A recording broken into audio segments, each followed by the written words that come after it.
Okay, gonna be looking at another vintage league today, and we're gonna be looking at Lurrus Paradoxical Outcome Ocelot, which we're just calling Lurrus POO for short.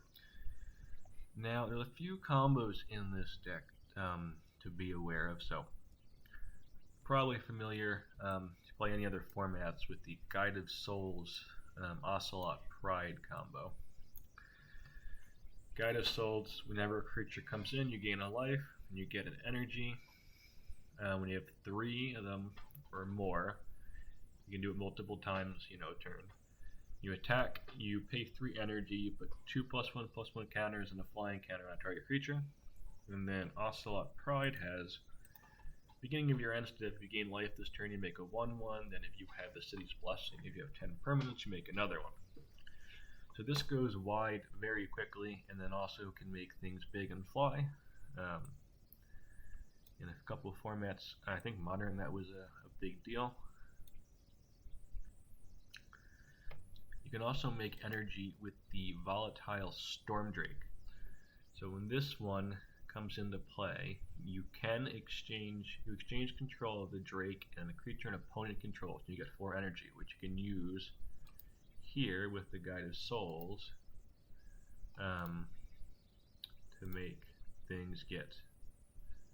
You can use that energy to pay it to make things get +1/+1, 2+1/+1 counters and flying. You can also just trade things. So like their opponent has a Lurrus, you just trade it. You can pay the energy, and that's pretty good. It's kind of like a Gilded Drake, but a bit different. This one's from Modern Horizons 3. And it lets you do kind of a fun combo. So 2 things. One, if you're kind of compared to Gilded Drake, one, if your opponent doesn't have any creatures on the table, you can just play this. It's a 3/2 flyer, and that's actually good in this scenario. You can just play it with no downside. You don't switch. It's got a 3/2 flyer with hexproof from stuff. Or we've got another combo in here. We've got Volatile Stormdrake with Homeward Path. So what you can do is you can trade your creatures.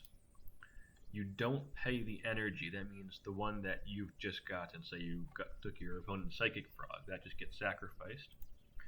Then you use Homeward Path's ability after you sacrifice their creature, and you get your Drake back. And their creature's already gone. So it's, with this, it's 2 mana, you kill their creature, and you get your 3/2 flyer, which is pretty nice. We also have Scheming Fence with the whole Vault Key package here. We have Oswald Fiddlebender, which can find Time Vault, and Manifold Key, which is the combo. A Scheming Fence and Time Vault's another combo. Either your Time Vault or if an opponent plays out a Time Vault, you can play Scheming Fence, name the Time Vault. Scheming Fence gets that ability, so the Scheming Fence then, once it's, can tap, can just give you infinite turns by choosing a Time Vault on the field. And it can also just do other nice things, like you can pick like an opponent's ring.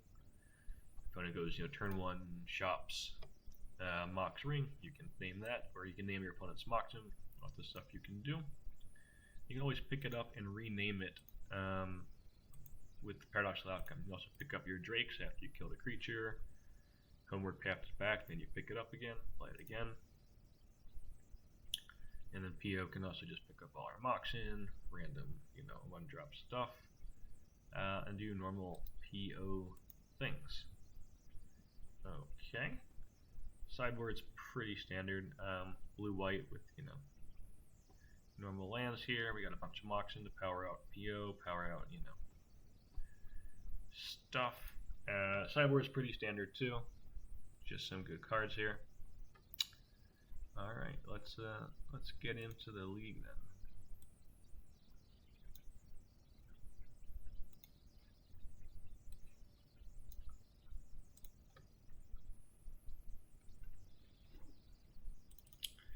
All right, 1 second. Find the first match here.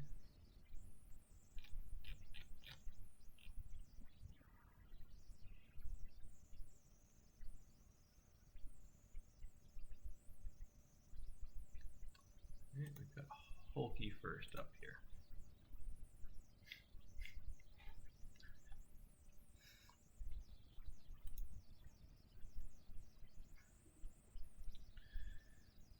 Okay, we got our Lurrus, they got our Lurrus, so we've got a Lurrus battle here. Pretty common. We do get to start off with a Guide of Souls here. Don't really love the Force of Will, but game 1 it's fine. A basic Swamp Thoughtseize, so not a super standard Lurrus deck here then. Interesting. Alright, let's get our energy going.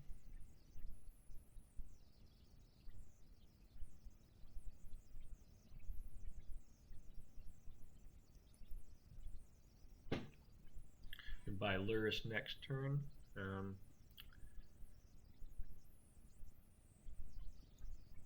They got our force, but that's okay. At this point, I was thinking they could be like a Doomsday version, with all the Thoughtseizes and Ponders.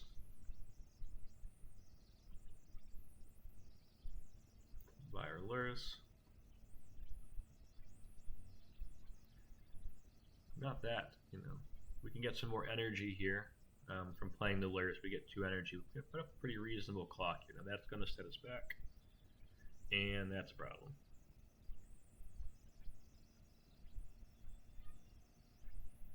But that's a good draw. Next starts our combo here. It's hard to attack through a frog. Frog makes combat very difficult, as I'm sure anyone watching this is aware.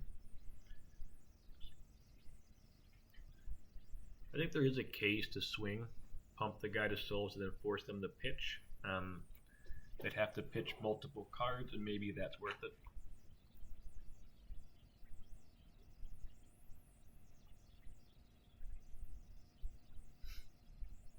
So we're hoping that we can play our Lurrus here and rebuy stuff from the graveyard. Pop out our graveyard here real quick. Trying to get our cat engine going again.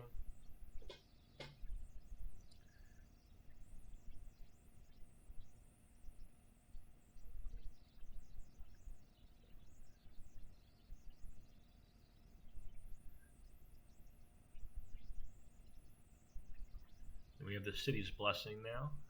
Or do we don't? We don't quite have the City's Blessing on this. But yeah, that was enough. We got our combo going.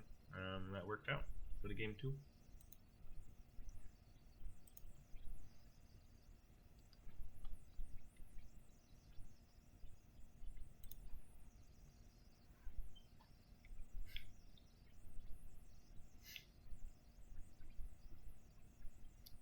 This is a really good hand on the play.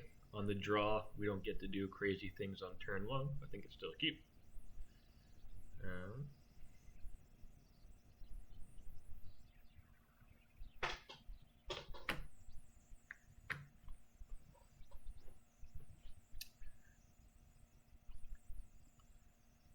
Playing around Wasteland here. Now we can pop our bauble next turn, but that's a strong recall there. So we got a pretty good board, but they got a lot of cards. And we no longer have a Lavinia. And we no longer have a PO. So hand got a lot softer real quick there.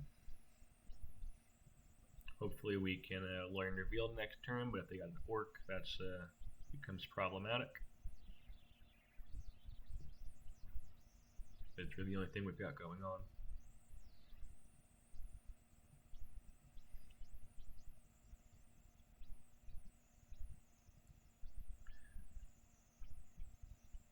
And they do have the Orc, so we're going to take some damage here.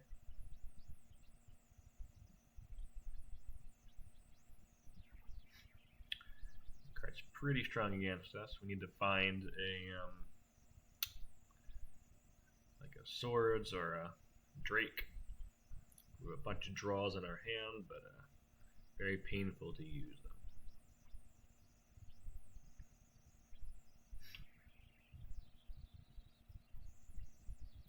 And they're just going for it.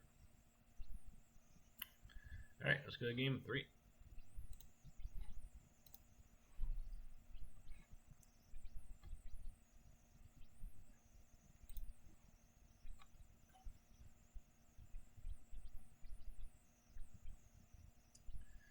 Take a mull.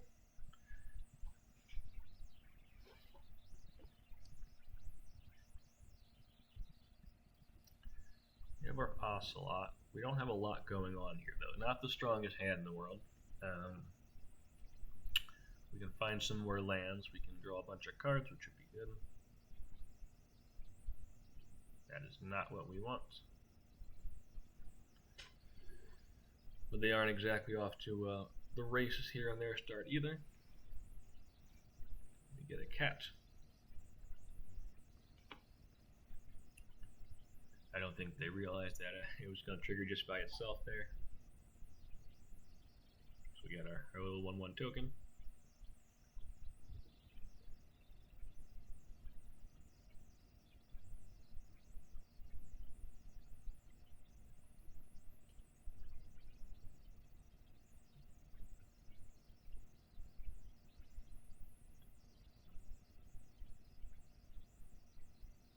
Try and buy our Lurrus.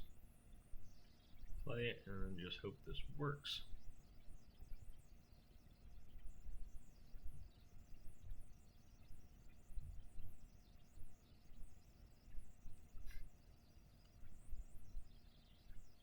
Chain of Vapor, okay. Work our token too.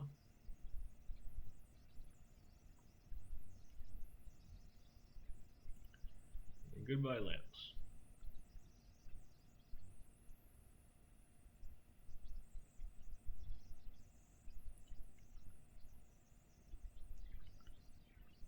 Not bad.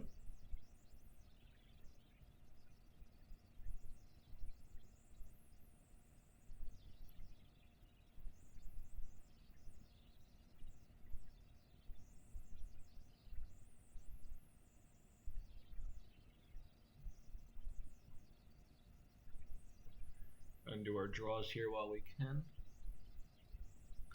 We respond to the orcs there.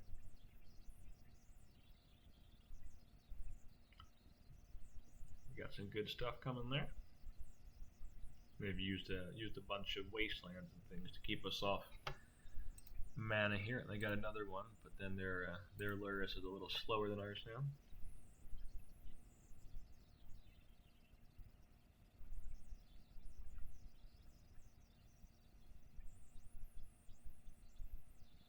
We get a bunch of tokens. If we get the city's blessing soon, that would be quite good.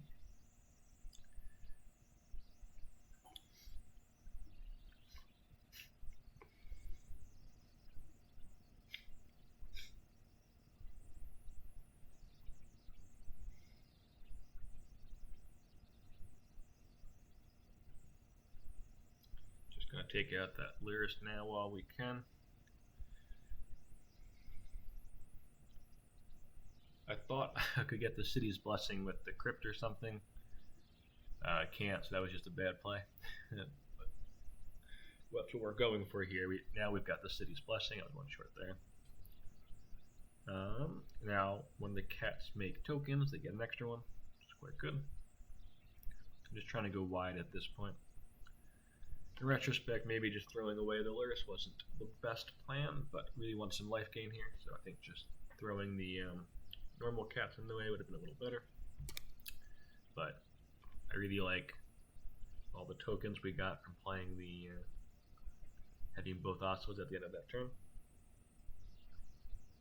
This was a fun one. Our opponent targeted us with the Ancestral Recall. They're trying to stave off the cat army here, and we're trying to do that with pings from Orcish Bowmaster to have us draw cards, which is pretty fun.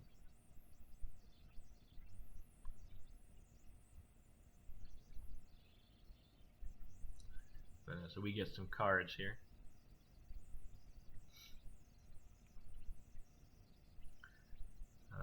Now we're going for a time walk, and then just gonna try and swing through here, and that should do the job, right? We don't have our cat generator.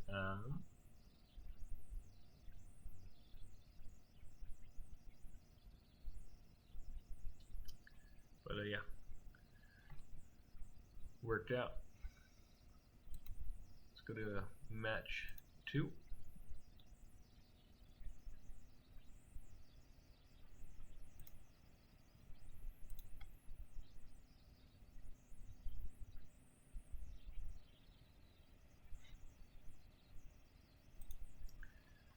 against Siggy this time. Bug player, strong regular in the format here, but usually playing Bug. Not really what we want to play against with our many artifacts creature-based deck here. So see how it goes.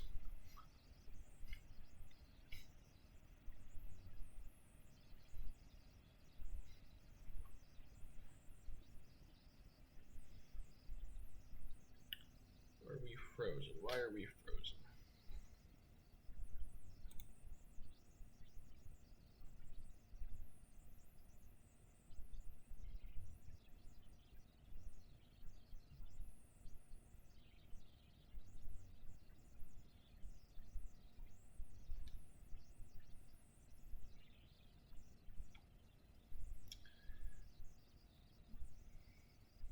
There we go. Playing our land. Get our guy to Souls going. Now, can cycle DeLorean to get our island too, so I'm just hoping right now that they don't have a strip mine as well. Otherwise, we can develop our mana here.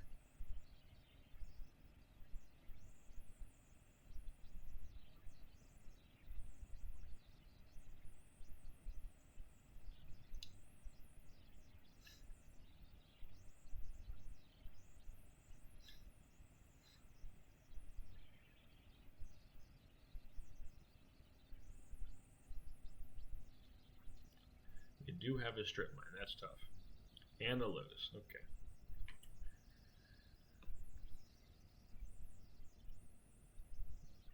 Now we have no lands. We really needed that one for the Larian Revealed. Getting really punished here for not going turn 1 Soul Ring. I'm just trying to draw a cantrip with the Soul Guide.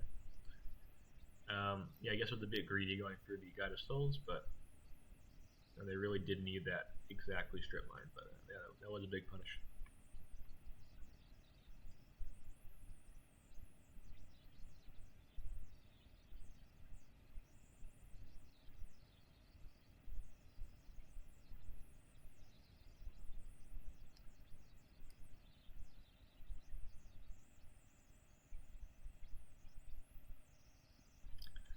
And I won't wake you sit through the rest of this, but long story short, they found lands before we did and make college choice of the mana.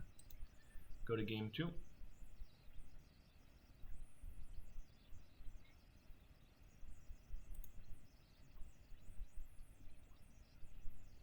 let's try this again. That's a mull. Bit of an odd one. We can't do anything right away. I think there's a case to buy Lurrus there, because then if you draw any lands, you can play the Lurrus, get the pedal back, but didn't opt for that.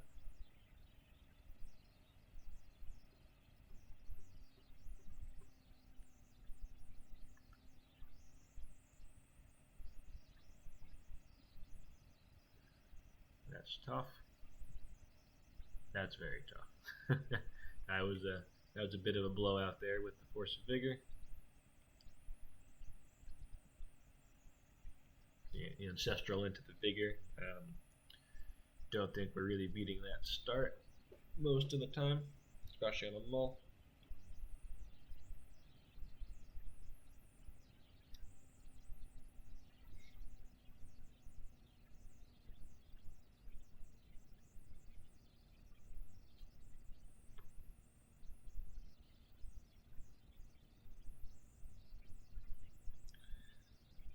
Bug can do some pretty strong things against us. They've also got, of course, 4 Collector Oops there, which are another scary card. And they've got plenty of removal to disrupt the multi-creature plans we have as well. So, tough matchup for sure.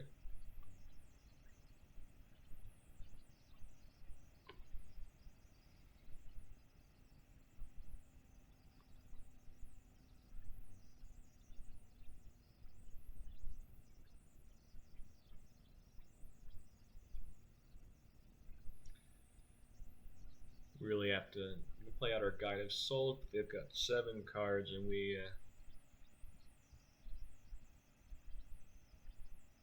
Really need something here.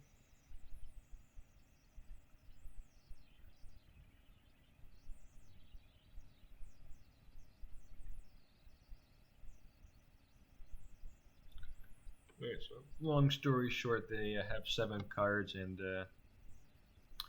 we do not, and they've got collectors, and doesn't end well for us, but 1-1 now. Okay, we'll watch a little more. It looks like it's cooperating again.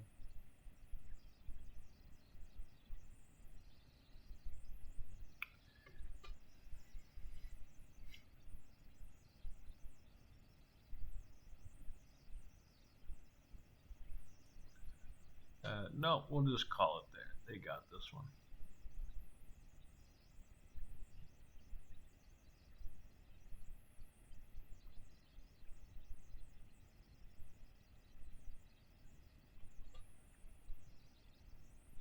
We can play the fence, but that's requires a hitting of our pedal. That's a problem. We also don't want to crack the bauble because that unlocks a lot of cards in their deck, like Force of Vigor, their own Moxen. They can almost just play these cards, like Force of Negation that kept it in, or Force of Vigor Hardcast, so it might not even matter too much at this point.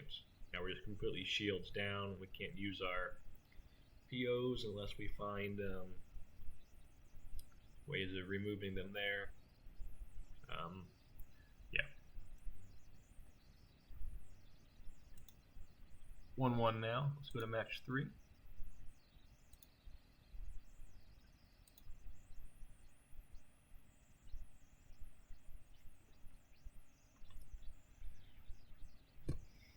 Yoshiwata. It's another very strong regular bug player. So let's see if we can redeem ourselves after the after the last game there against Bug.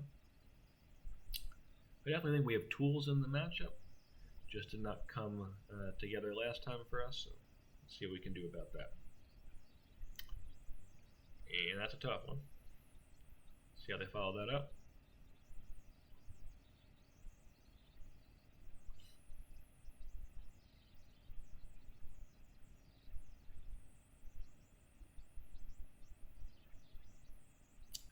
And an Oko. Alright.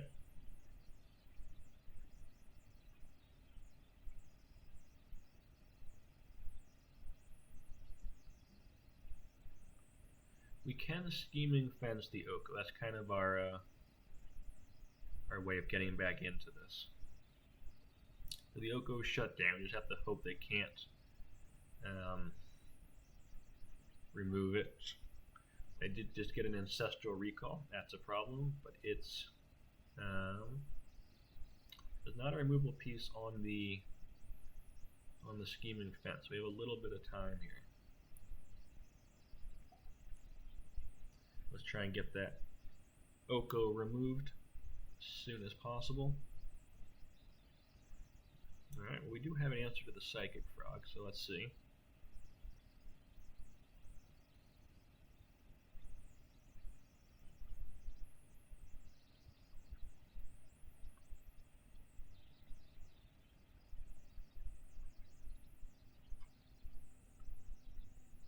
We really just want to take out that Oko, make sure even if they find their removal spell through the Scheming Fence that it's going to stick around. But they want to play another Oko, and usually Bug plays 2 or 3 Okos. They do have to remove the fence now to be able to use it. And we got the City's Blessing, which is quite nice.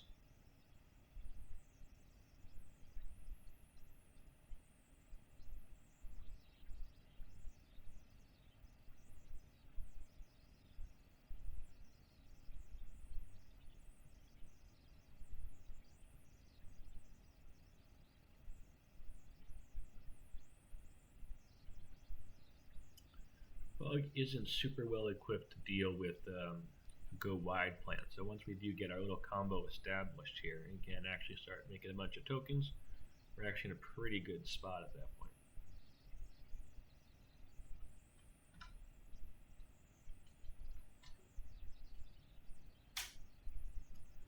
I think that attack was probably a little conservative. I think we could have gone The thing is, we're playing around Orcish Bowmaster, so that's kind of why we're being cautious here. And if we just go wide a little bit more, we probably get out of range and they come back. So being cautious, I do think makes sense here.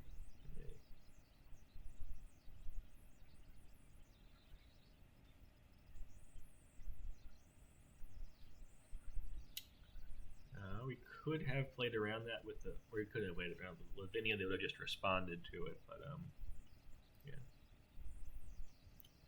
All right, and that's our Lurrus down. But we're at 30 life and we've got energy, so they still have to deal with a good chunk of things here.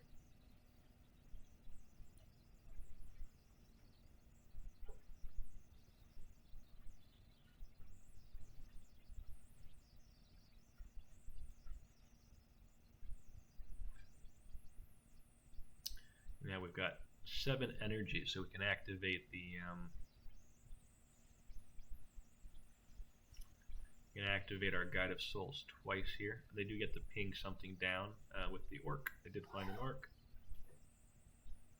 That force is a little late there.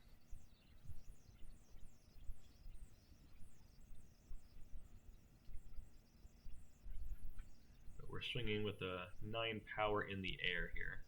It's quite nice because of all of our energy.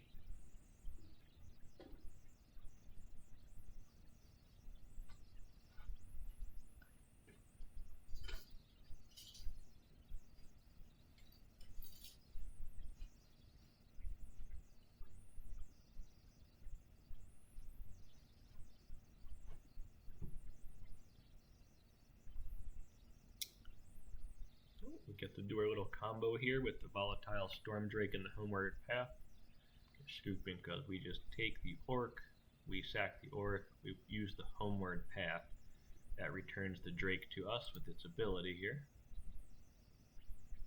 We gain control of the creatures, but then first we use the Drake, which is where we swap. For energy, sacrifice it unless you pay an amount. So we just pay 0, it sacrifices, they get the Drake, and then we return the Drake to us. So they're just scooping to that, and we can just swing for the win. Alright, check out game 2.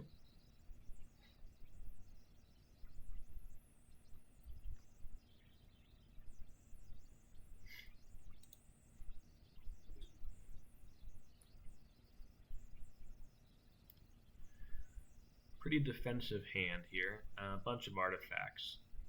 Probably, you know, we have the hard cast Force of Negation here, but for like an Oko or something. Ooh, that got taken out.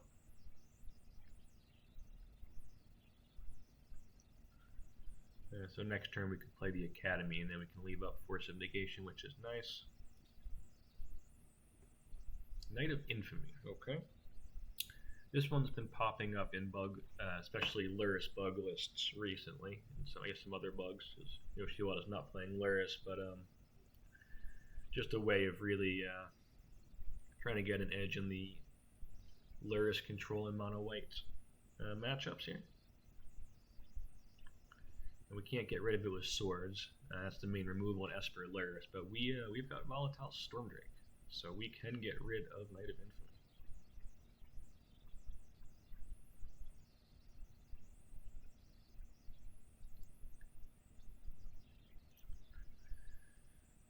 We have energy now, so we can use that with the Guide of Souls in order to pump here. I'm gonna make a big guide.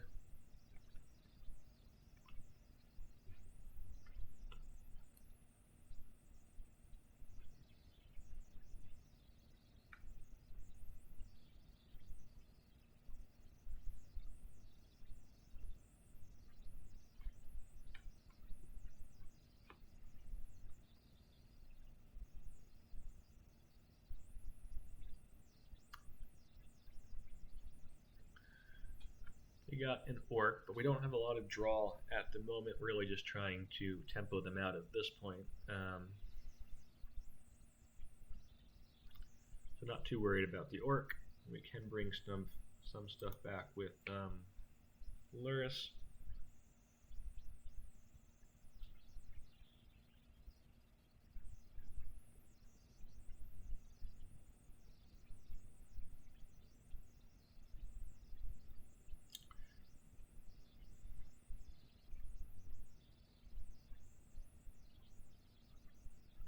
They're swinging here because we've got 2 flyers.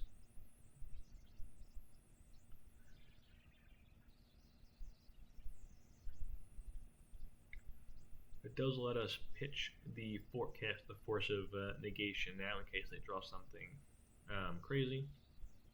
We don't really want to cast the outcome though, so they can't deal with our flyer, so we got the win there. Pretty nice.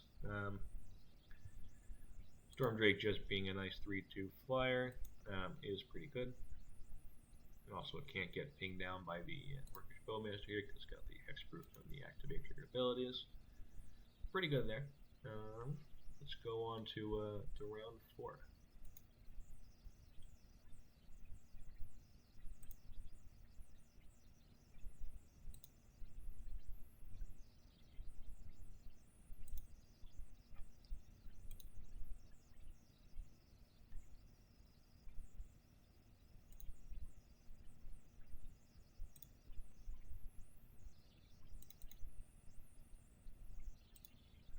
I have to close this first, don't I?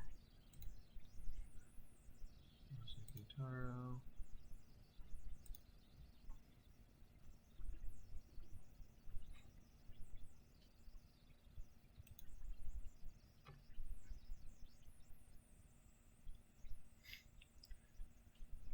Alright, so we've got I think I knew that they were a usual dual player here. So milled a bit here, kept a force hand. We do have the combo. What we can do is if we can play the Time Vault out early, like if we would have found a Mox here, we could have played Time Vault on turn 1. And turn 2 we could have hit our own Time Vault. That would have been quite nice. But if they have too much action here, we will just go poof. But we can, if they just get a ring. There's a case to not force it, but if they have the force backup, it didn't matter. Because they would have got like a ring. We could hit it with the fence. Jewel, which they did get, I think it's the more likely option here. We can't hit with the fence, but we can with the mana. Which is still decent, but they always have the chance of just winning on the spot by getting a jewel. Now we're in a lot of trouble.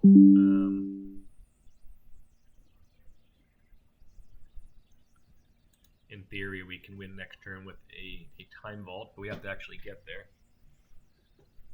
So we need to fade 1 turn, but yeah, they had a lot of action here, so it doesn't look like we're going to fade the 1 turn because the Saga is going to get a Manifold Key, and we would have enough mana to just combo out here, but unfortunately, they looks like they're going crazy here. And I will, you won't have to watch this, they do end up winning by going crazy here. Check out game 2.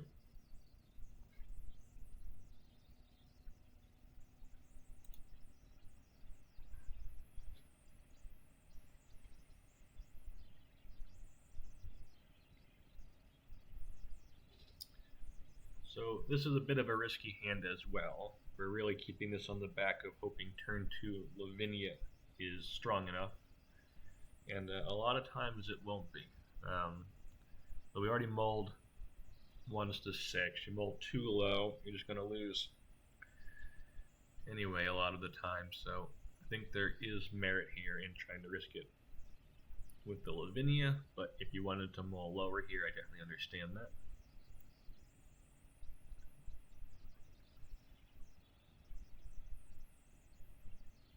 The problem is you get to 5 cards, you have to keep 4 sponge blue cards. They really have a 3-card hand. About a third of their deck is action, so they've got a very high chance of drawing a recall, a ring, a jewel, a tinker, that kind of thing every turn. They have a very good chance of finding something that's scary. So you get too low, you don't have a big enough clock, you can just lose, even with force against Jewel pretty easily. So it makes some of the mulligan decisions, in my opinion, pretty tough.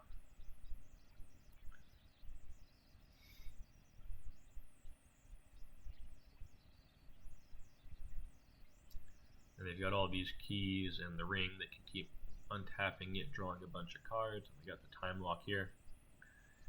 Suffice to say, they managed to figure that one out. All right, last match here.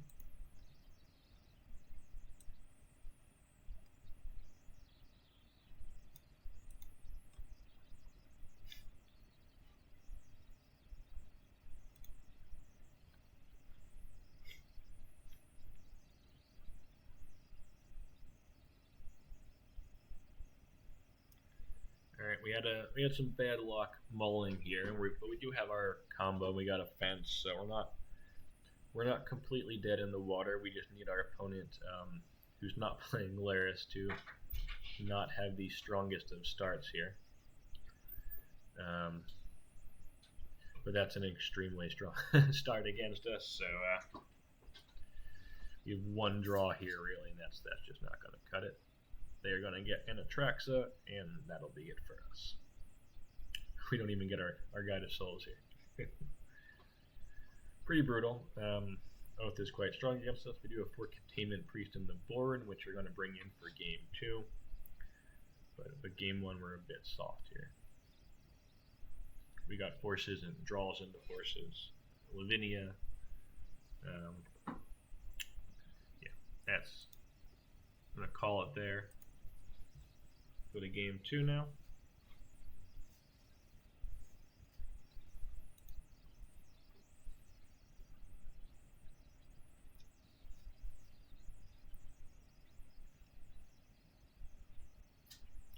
Now, this was a risky hand, admittedly.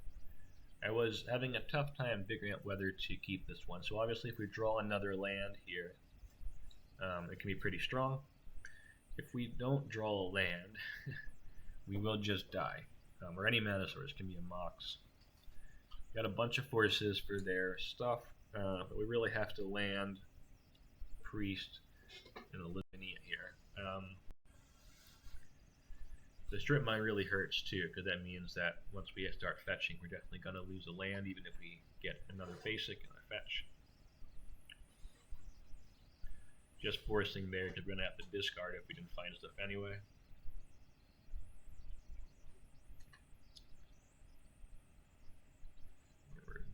We have to keep forcing this. We're not dead yet. We find a land, we can play the Containment Priest and, you know, have a little bit of a clock there, but we don't find a land. We've got multiple Containment Priests. Can't find the land.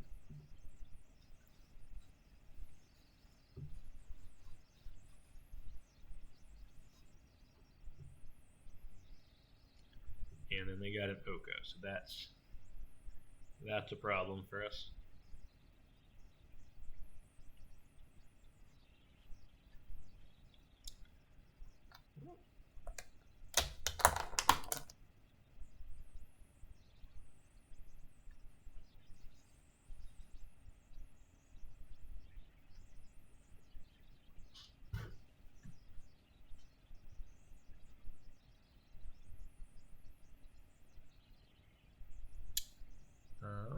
We finally got our land that we can play a priest, but just gonna get hit by the Oko here.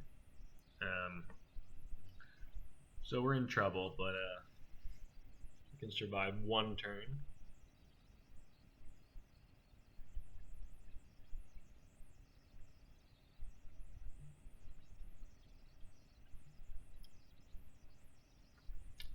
But they get rid of the priest here, so we don't even get that. Oh well. Alright, well, bit of an unfortunate ending there, playing against a couple decks at the end there, which weren't creature focused, and a little unlucky, I think, in the last one not to find that land there, but it is what it is.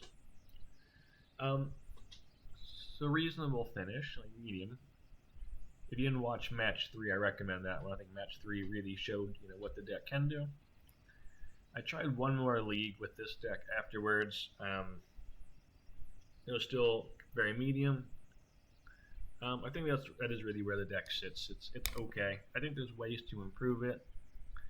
I tried putting in 2 more Force and Negations in the main deck of this one. I took out the Vault Key Oswald combo. Didn't like that a ton. I think you do want more Force and Negations or other anti-combo pieces in the main deck. I don't think taking out the combo really does any favors in retrospect here, so it's a little tough.